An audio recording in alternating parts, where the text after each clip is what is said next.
Pajić, Nevenka. Nije mi niko pokucao na vrata, ni da me dođe, da me upita kako živiš i od čega živiš. A od čega živite? Imam penziju. Imam sad penziju, sam dobila nakon svoga muža, ali bilo je vremena dok sam ja bila bez penzije. Niko mi nije došao, ništa nisam dobila za te godine, ništa, uopšte ništa. Ovo mi je sad treći paket kako sam dobila, to mi je sve.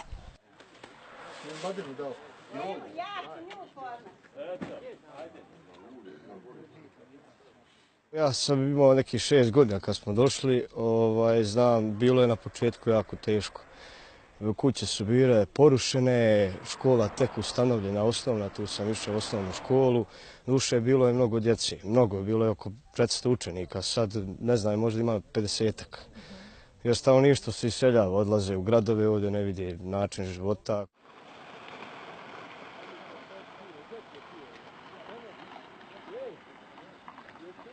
Ja sam nedavno napustio fakultet, studirao sam arhitekturu u Banja Luci, nisam mogao iz finansijskih razloga, zaista skup je fakultet.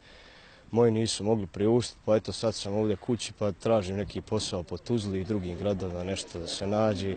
Najbolja varijanta bilo je inostranstvo, kažem, mladi idu, ne znam, Njemačka je tu konkurencija najviše, ali ostali strane zemlje.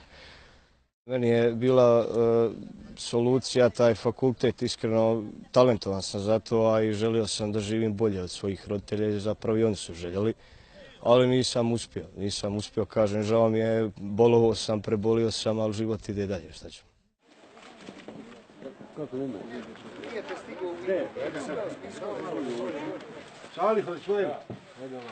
Od 50 kvadrata dobila sam plastenik od federalnoga.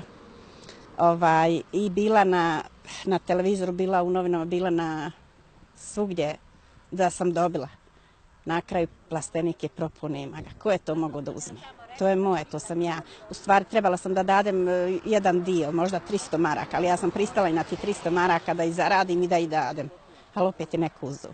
Znači nikad plastenik nije došao do vas? Eto, svi su dobili, a nije došao. I kako se onda osjećate? Ugrožen.